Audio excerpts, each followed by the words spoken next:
When should people, entrepreneurs, start thinking about branding? They should start thinking about branding right away. But I think there's a difference because, and this is going to sound weird from somebody who makes money off of branding, you do not need to pay for branding right away.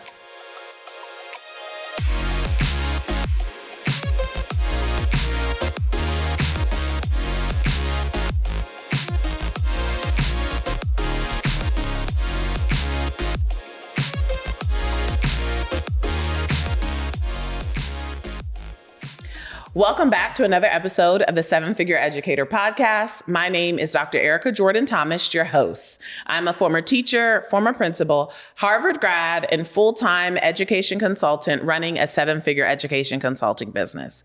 I am so excited to have my dear sister friend in entrepreneurship here with you all to share with you more about her story of being a former educator and now transitioning into her business full-time and holding us down as one of her clients, and she is the mastermind and brain behind anything that you see on our website, any branding, that little cute marble thing we got popping off in our branding. She and her team are directly responsible for that. Her name is Alison Mason. She is the founder of Lilacs on York, a creative design company helping organizations and individuals refine, sharpen their story through storytelling, website design, marketing assets, and strategy.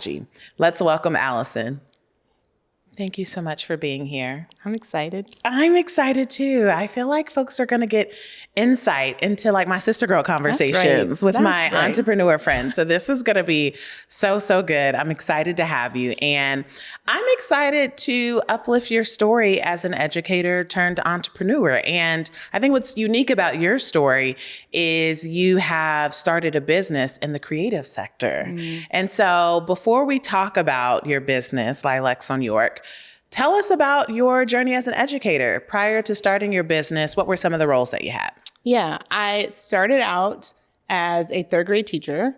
So I taught third grade for 3 years. And then about 2 weeks before school started my fourth year, I was told I was teaching kindergarten. So then I taught kindergarten my fourth year. Sometimes it'd be like that. Sometimes it be like that. And so then that was my last year in the classroom. I then went to grad school for a little while and did some kind of odd jobs. And then I went to work actually at Teach for America. And I was there for almost a decade. Oh, wow. Okay. Yeah. I knew he was there for a little minute. I don't think I time. realized that it was like a decade. Yeah. And still to this day, I don't know how we met. Like we've known each other. I was thinking about it too. Some summer. Some summer. In my head, I knew we worked institute together. And then when I asked you were like, no, I was never there. At some point, we met, we crossed paths, and that's how this whole relationship started. Yeah. So first off, tell people a little bit about Lilacs on York, because I think that's going to set some context to where we go in this conversation. Yeah. So we are a creative agency that specializes in branding, graphic design, and web design and development. I have so many creative ideas in my head. So give me 5 years and Lilacs New York might be something completely different. But we really specialize in making things beautiful, telling stories through graphic design. And we mostly serve entrepreneurs like yourself and a lot of ed organizations just because of my background and network. So Alison and I are connected professionally because I'm one of her clients. And so she is responsible for all of our branding. Matter of fact, when she walked in, I don't know if y'all could see the rug. She was like, how did you get your branded rug here? I was like, oh, girl, I didn't even notice. That's right. Because this type of marble pattern is a part of our branding kit. And she knows that because her company created it. So all of our websites, all of our branding kits, any logos that you've seen from our business, all of that was created by Alison's company. And so that very much so, I consider that definitely to be like the creative realm. And I think when most people think about education, they don't necessarily see that as like the creative realm. So did you always feel like you had this like creative spirit, or was that awakened when you had made the transition to your company? Yeah, I discovered graphic design late in undergrad. So I was already I have an economics degree. Don't tell anybody that. Okay. Don't tell anybody that. That's a good fun fact. Yeah, Okay. random. And basically, when I discovered graphic design, I was like, can I change my major? And my dad was like, absolutely not. You can finish in 4 years. And I was like, great, okay, I'll do that. But fell in love with graphic design then, and it was the early days of graphic design, really. And when I joined Teach for America, I taught, like I said, for 4 years. But one of my favorite parts of education were always the creative stuff. So my kids' art projects, my bulletin boards inside and outside of my classrooms. I was like, I think I created a newsletter committee, and then I basically did the newsletter committee by myself. So anytime I got to use design or art or any sort of creativity like that, I did. And so once probably in year 2 or 3, I was like, I'm really feeling this pull to do art full time, and taught another year just because I couldn't quite figure out right then how to make that transition. And then I ended up at Savannah College of Art and Design in Atlanta and fell headfirst into like the love of my life. And I was like, oh, this is it. This is graphic design.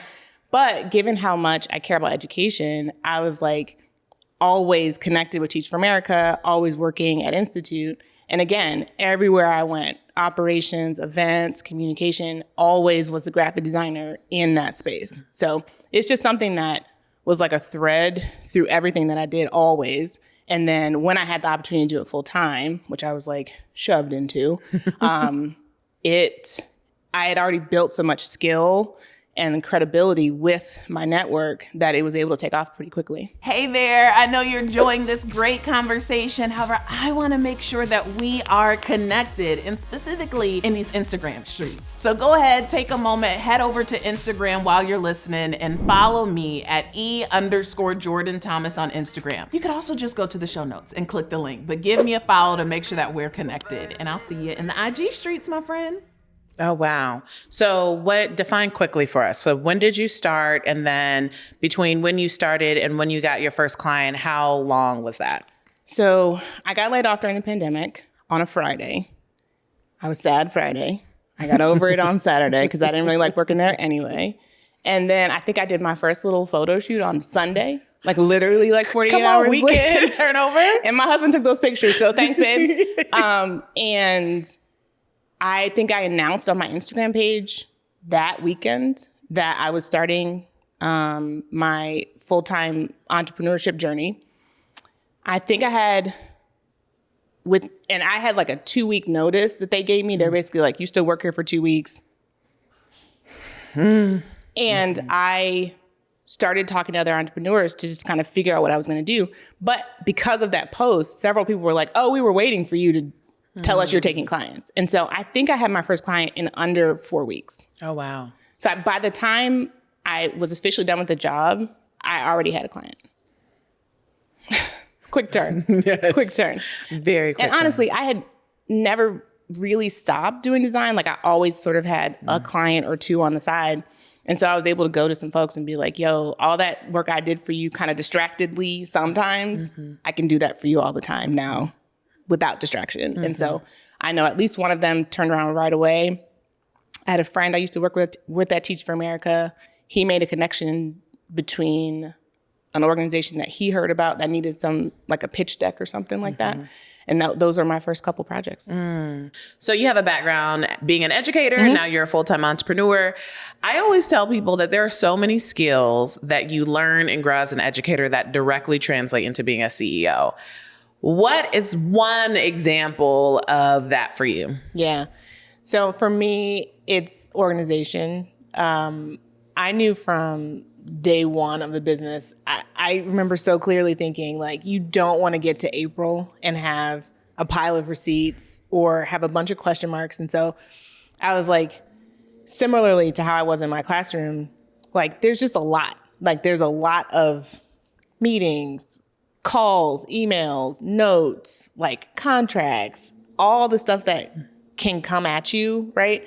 And similarly to in the classroom, I'm like, I need a way to keep track of everything so that I can go back and find it really easily, so that I can do my job with it really easily. And so that at the end of the day, I have like the documentation of that I need to be successful. And so really early on, I was like, I need some sort of management tool to keep track of all my clients, keep track of contracts, proposals, etc., and set that up from like moment one, essentially. And, I like to think about organization structures and systems as like pillars that my business is standing on.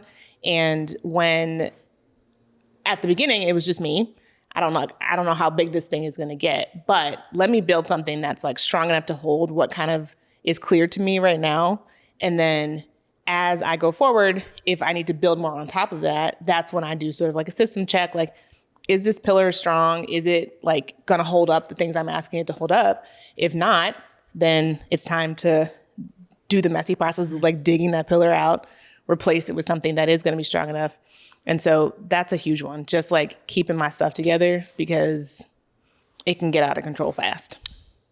I love that example because we just underestimate like that skill as educators. We're like, there's no way to be a successful educator if you don't know how to organize 30 worksheets, 30 quizzes, 30 exit tickets, 30 book bags, 30 Right. we are a master of routines, of procedures, or else you will create chaos in your classroom or a school. That's so right. I think that's such a beautiful and great example. So let's talk a little bit about team, because I know you have a team because I am one of your clients. Shout out to Leah, who is our graphic designer from Lilacs on York. So I'm making the assumption that when you started with that first client that you got within less than 4 weeks of making the decision to start your business, that at that time you were a party of one. That's right.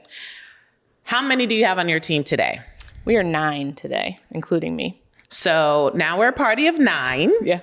So walk us through the growth in your team. Yeah. So I started in June and was doing all the stuff that I was super comfortable with. Logos, branding, making documents pretty. I'm very good at making documents pretty. So all that kind of stuff I was comfortable with, but everybody needed a website. And I was like, oh, I don't want to do websites. And I was like, but as I'm assessing, I'm like, there are some things I'm just like, okay, I'm just not going to offer that. But then things like websites, I'm like, that is just so adjacent and so sort of tied to the work that I wanted to do that I was like, people are going to go look for somebody else if I can't also offer a website. So did a bunch of learning on YouTube, asked friends people I went to grad school with. I'm like, yo, walk me through this thing. And learned it, right? Was making websites. It was killing me. I hated making websites. And so I was like, within about a year, I made my first hire in August, just a little bit over a year later. And I was like, I just need a web designer. I was like, I want to keep offering it, but I don't want to do it myself. And so, but also at that point had enough work that I was like, I could hire like 1 to 2 people. Like if I find a web designer who also wants to do other things, great. Otherwise I can grab somebody else. And so that's when I found Leah and Jenny. So, hey, Jenny, if you're watching this. And they were my first 2 hires. And again, I would sort of go into hiring with like the idea of like, I need at least this many people. But then once I get into conversations, I start liking people. I start looking at portfolios. I'm like, oh, you're so good. I should hire you too. And so I ended up hiring 2 then. And the work kept coming.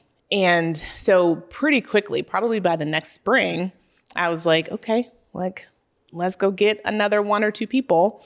I ended up hiring 4 people at that point because, again, I was like, I need at least 2 people, might have space for 3 or 4, or might have work for 3 or 4. And then at every stage, if I hire 4 people, I end up with work for 4 people. And so that's kind of how things go. Like there ends up being some sort of tension where I'm doing something I don't want to do or something I'm not good at or I'm working too much. And then I'm like, okay, cool. Write a job description for whatever that is and go and find someone to take that role. So did some hiring in the fall of 2021, the spring of 2022, and then again in the fall of 2022. So basically kind of like every couple quarters, we hire some folks. And then I was working with a VA for a long time. She was with me for a year, I think, maybe a little over. And she had other clients, and what I hired her for, what I needed at a certain point really evolved. And so when I think about like those big pillars I mentioned, I was like, this admin support pillar is like a little shaky at this point. Like she just doesn't have the time to give me what I need. And that was a scary one because I'm like, it was clear to me that I was like, this is going to be my first full-time hire. And I was like, that is terrifying. Like being responsible for somebody's full, like a number with a comma in it. And like, I'm gonna give you this every year. Like that's like heavy. And so I hung on to her as long as I could. But then eventually I was like, I need to find somebody who can do a contract to hire. And went out and found the ops manager who could do a lot of the admin work, but then a lot of project management as well. And her first day full time is next week. Yay! Oh my gosh, this is so exciting. This is so exciting. So I feel like when I hear you name like these hiring milestones in your business, it reminds me of just the mindset work that has to be done when you're growing your team, when you're making a bet on your business with each hire, because when you're hiring, you're increasing your expenses and you're placing a bet that if I hire this person and increase my expenses, then my revenue is also going to increase. And you don't always know if it's going to be 30 days, 60 days, 90 days, but you're placing a bet that your revenue is going to increase. And so talk to us a little bit around like the mindset piece around how you moved past the fear, or how did you reframe the fear in order to still move forward with the hire? Yeah. So I talked about tensions, right? Like this feeling of like something's off. And that drove me to my first hire. And I remember I had a retreat with a couple friends, and one of the big things I identified is I was like, I'm just doing stuff I don't want to do. And it was absolutely terrifying to post that job description. But I had like my like sister friends around me, right? And I was really clear with them about what I was feeling. And like the answer to every tension was you need to hire somebody. And so I had that support around me to do that. But I also was able to look back and see what I had already done. So even in the first year and a couple months, I had replaced my income from my job, right? So I started halfway through the year, replaced that. And I was like well on my way to making six figures, which I've never made from anybody, any job ever. And so I was like, you've already done it. Like, bitch, you've already done it. Like there's nothing for you to be all that afraid of, right? And so I was like, I'm going to try this thing, see what happens. Like, I'm going to make sure that these people who come on my team are grounded in like the reality of the situation, right? I'm at that point, we're contractors. Like, I'm not promising you again a number with the comma. I'm like, this is what I can offer. And people who want to come on and join and be part of that vision, I'm like, let's go. And so when I made that first couple hires, it was like, I already know I have this work to do for them to do. And as I started to see the impact of having other creative visions, right? Because I'm just a single person with a single creative mind. These people are super smart and creative. And, you know, Leah, that's our girl. Like, she's super creative and does all kinds of things that make me gasp all the time. And so bringing people in was something that is a fear that's recurring. But also, I have to remind myself of all the things that I've already done. And that is what empowers me to be able to keep moving, knowing that at every stage when I hire, I'm able to kind of push to the next level. I think what's so interesting about that is it underscores how fear will make us forget who we are. It will make us forget our receipts. It will try to convince us that we are someone whom we are not, meaning we be out here half-stepping when we actually know we are overachievers. That's right. We're like, well, what if I don't do a good job? It's like, girl, you do the most. That's right. What you mean? You always do a good job. You always do the most. That's right. Not only do you do the most, and then you turn it in early. Like, you do the most. And so I love that reminder to yourself when you're hiring. It's just remembering who you are, remember what you've achieved personally in your business, and to know that this next step is going to be no different than the ones prior to That's it. Right. So let's talk a little bit about your area of expertise of actually branding. So first off, how do you define branding? Let's start there to give the people some common language. I define branding as consistent visual language. One of my favorite grad school professors, he first introduced me to the term of graphic design as visual communication. And that like hit me. And I was like, oh, yes, like that's it. And so basically what you want to do as you're building your branding or working with someone else to get branding is you want these pieces that are capturing like the energy, a sense of your expertise, of all the sort of gifts that you have to give through your work, and letting those things go out in a consistent way ahead of you to sort of speak for your work and who you are. So, okay, so we have this definition of it's visual communication, and I'm curious to hear your thoughts on when should people, entrepreneurs, start thinking about branding? They should start thinking about branding right away. But I think there's a difference because, and this is going to sound weird from somebody who makes money off of branding, you do not need to pay for branding right away. Come on, tell the people. You don't, because there is, some science to thinking about it, but at the same time, brands evolve. So if you're doing great work at a certain level, pick some colors that you like that feel like they align to you, pick some fonts that align, make yourself a simple logo, and just use that thing consistently. Branding, again, to me, is consistent visual language. Make it consistent. As long as you consistently use it, people are going to associate you with it. And then at whatever stage you want to rethink that branding, you can. And the people who know and trust you are going to adapt to whatever the new branding is. And you shouldn't feel like you have to get married to a brand. It is something that can speak to where you are. And then at whatever point you're ready to move to somewhere else, your branding can go with you. So when you think about branding and you think about the entrepreneurs or clients that you support, because I don't know, I almost have this vision, almost like if you had a friend who was a chef, I'd be nervous to cook for him. You know what I mean? Where it's just like, I would imagine every meal, you're probably like, this doesn't have enough salt. So like, we need to add some oregano and some salt, right? So I imagine that there is an eye that you have, not just for your clients, but like even when you're scrolling on social media. I do be side-eyeing people. It's true, I do. And I only tell people if they ask me.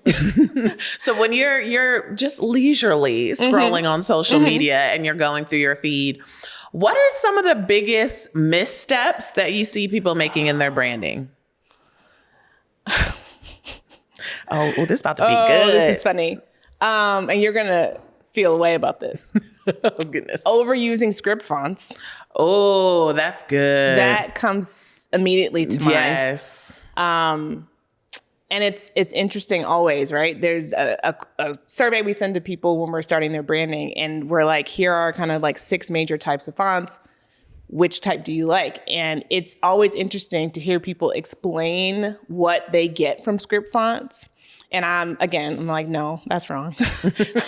Like, that's not what that says. But really, and the broader category with the overusing script fonts is making things that are not legible. Right. So to me, there is nothing that's like too simple. Like, it needs to be read. That is the point. It is visual communication. If you jazz it up so much that people can't read it or understand it, or in our like fast scroll world, it doesn't stop them, you have not succeeded in communicating visually.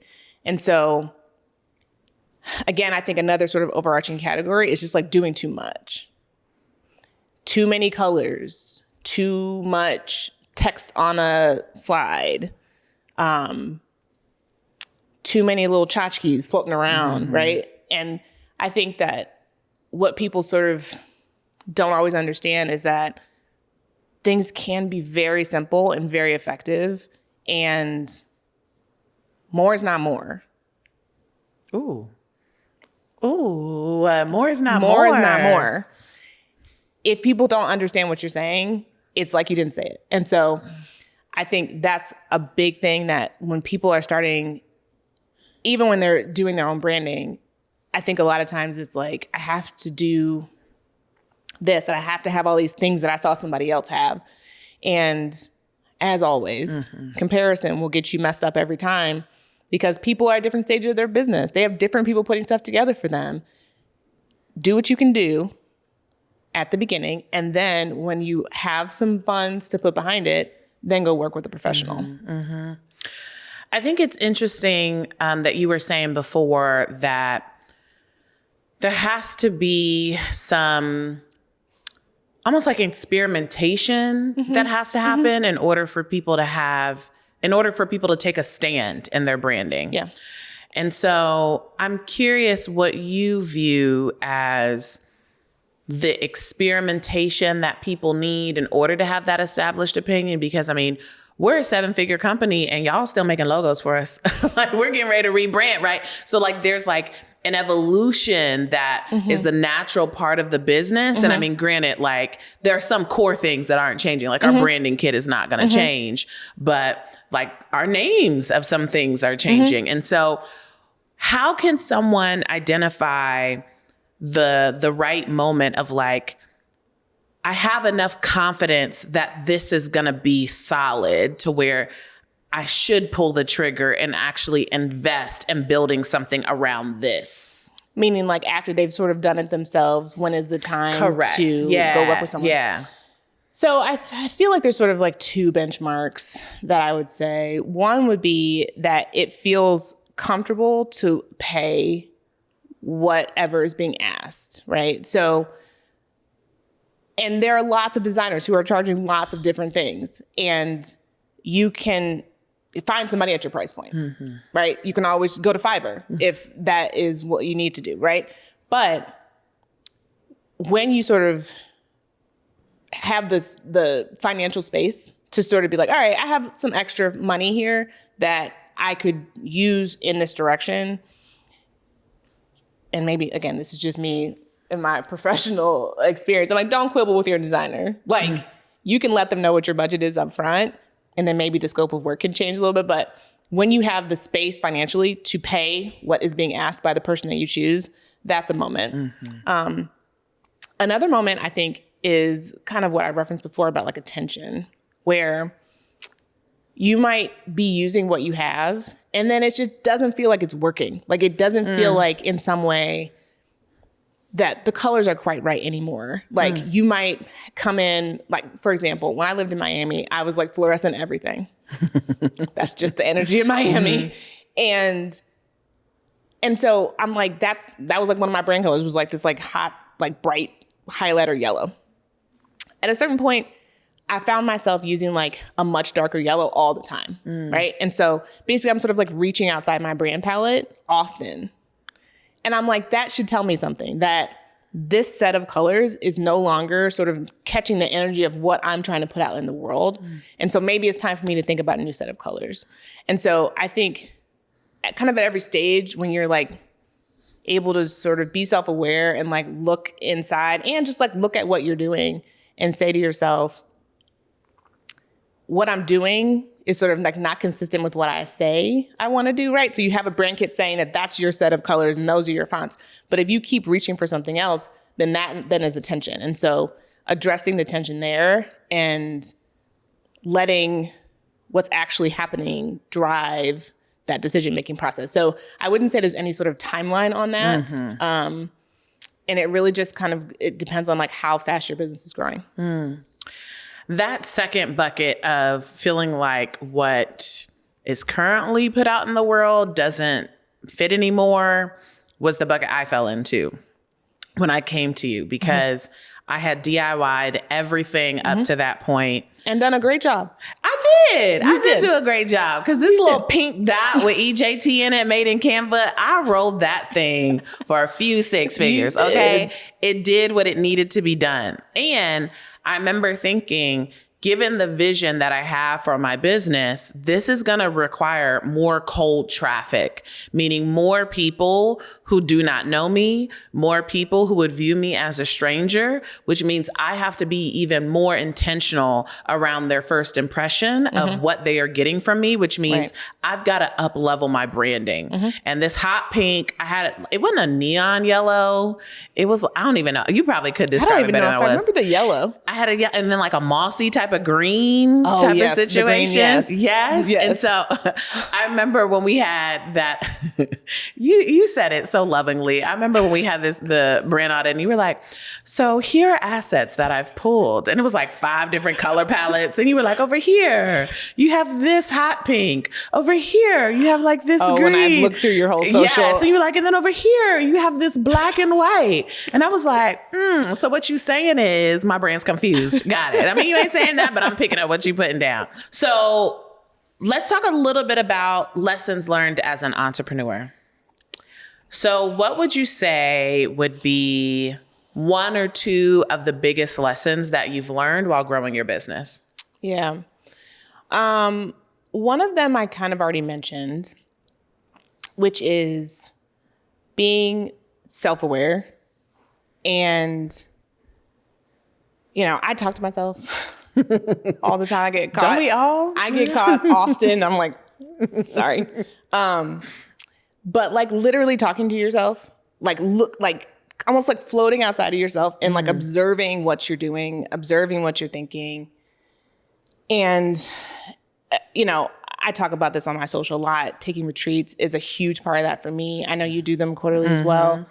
That ability to stop doing your business and focus on building or growing, if that's what you want to do for your business, those are not the same thing. You will not stumble into a recap of your quarter.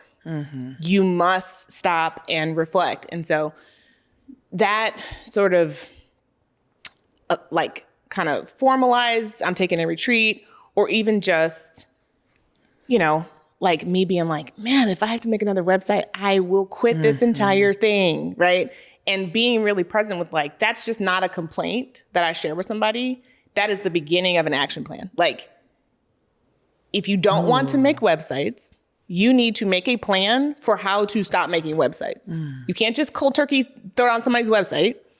And so that ability to just like hear yourself and understand yourself is huge. And I think, again, to what I mentioned about being able to look back at what you've done, pep talking yourself frequently of like, bitch, you already did it. You can do it next. You can do the next thing.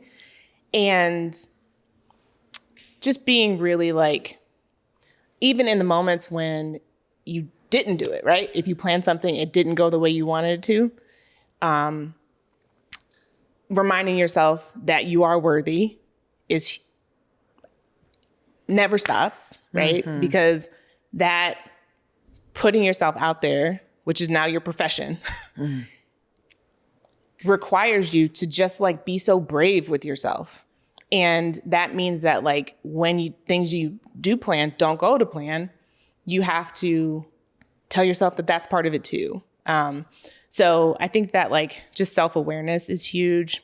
And then I think probably the other big thing is, and I think there's a lot of strategy that can go into this, but I think it actually can sometimes be easier than we think, is just like talking about what you're doing. And that's, sometimes I even, as adjacent as we are to marketing, get overwhelmed by the idea of marketing. And I'm like, marketing is just talking about what you're doing. And I'm like, and yes, there is strategy behind how you talk about what you're doing. But the reason I got those clients so fast is because I just made a post saying, I'm starting a business. I'm going to be doing graphic design. And by talking about what I'm doing is how I got from June of 2020 to today. And so not overthinking that sometimes, and just kind of authentically telling your story to anybody, right? The people, like I've gotten many clients in elevators with people, Because they're like, hi, what do you do? And I'm like, oh, I run a design and communication agency. Give me your card. Give me your website. And so just figuring out how to talk about what you're doing and doing it, just really doing it is a huge thing that never stops being helpful. So what I hear is that the first word of mouth should be your own. 100%. People are like, well, I've grown my business by word of mouth, where it's like, well, you're the first word of mouth. That's right. Like you know talking best about your own Exactly. business. Like before you even blow up and get multiple clients, like you are the first word of mouth that's spreading the good news about your business. The other thing that hit me while you were sharing was, I feel like you got a Thanos strategy in your business. Let me explain. Tell me more. I feel like your business model is a little Thanos-like.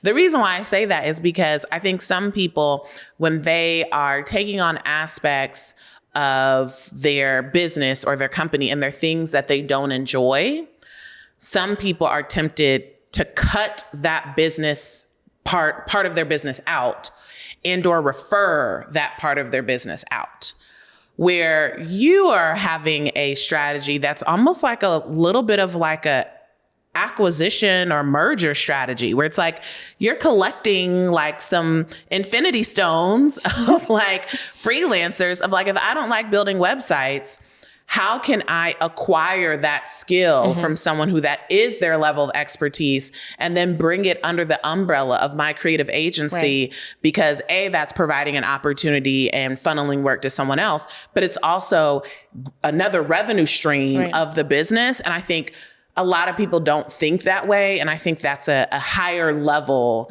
business strategy, is an acquisition, merger, partnership, collaboration versus, oh, I don't like that, let me not do it and or refer people out of it. Like you're actually building a web of, you're building a creative agency, right? Well, the other thing I think is important too there is the fact that I can build websites. I just don't want to, which means that if my team, so if all my web designers quit today, I could still offer web design, right? In the interim while I'm hiring. I also am able to give them feedback on their websites. So to me, it's important that it's like, it's got to be something that you can do so that you're not like literally like in a handcuff situation with your team. Right. But I do think that that's an excellent point, that if you don't do things you don't want to do, like that's a long-term strategy. Right. And the piece of, there's still a way for you to maintain it as a revenue stream, right? Because I can only imagine, like you said, of like how much websites are part of the puzzle piece of the visual communication. That's that keeping that in-house under your business, even though it's something you do not find joy in doing, is like a chess move. 100%. So how can people get in contact with you, and who should get in contact with you? So we love working with entrepreneurs who are at various stages of their business growth. We have a tool called DIY Design School. I talk a little bit about doing it yourself, but I also know that not everybody has either the skills or the interest in doing it themselves, but might want to come in at that lower price point. So we have that tool, which you can find on our website, which is lilacsonyork.com. We also like working with folks who are rebranding, like we worked with you. It's really fun to work with folks who have an established brand who want to up-level it, because my favorite kinds of entrepreneurs, and this is why we go together, are the people who have an opinion. People who come to me and they're like, I have no idea what I want. I'm like, I'm so sad. That's going to take us many extra weeks because you have no idea what you're going for. And so people who are in that rebranding stage are just a dream to work with, because they know exactly where they've been. They know exactly where they're going, because they only come to me when they have that clarity about like, I need something different. And so they'll know it when they see it. So we love working with entrepreneurs. We love working with folks in the education space, just because of my background. I feel like I have a unique eye towards what folks in education are used to looking at, and like looks good and feels good to them. We also love working with organizations, particularly education organizations, we love being your in-house design team because we get that really long-term relationship that just, again, I like people as much as I try to pretend like I don't. And I love being part of people's communications teams. And so those are the kind of people we work with. You can find all of our services, contact to schedule a meeting with me, to send me an email on our website, lilacsonyork.com, and on Instagram at lilacsonyork. And we don't tweet very much, so don't look for us on Twitter, even though we do have an account. So, Oh my goodness. So first off, thank you for being here and joining us. And there was a moment that happened a couple weeks ago where, because our company was growing, our social media presence, our visual presence was growing, and we had just outgrown all of our graphic design systems. And like, we were trying to piece it together by going to these like random, like, we do all of these things for you for a monthly fee, but you really don't do all the things for you, and you're super slow. And then like maybe considering someone else who is a graphic designer and they could offer that. And then I just happened to be like on your website, and clearly I'm a current client. And then I was like, wait a minute, she has a retainer situation? And like the moment of peace that I felt, I was like, I trust her and I trust her team, to where it was like such a no-brainer because of I trust you as a person. I trust you as a leader, but also my experience as a client is like, I trust your work. And like, I trust how you treat our relationship. And so thank you for how you have held us down, how your team has held us down, and all the ways that you have supported us along our journey of growing a company. We love you. We love Leah and Abby too. We love your team. Well, thank you so much for working with us, trusting us, and for having me. This has been super fun. Thank you all for joining us on the 7 Figure Educator podcast, and we look forward to seeing you on the next episode.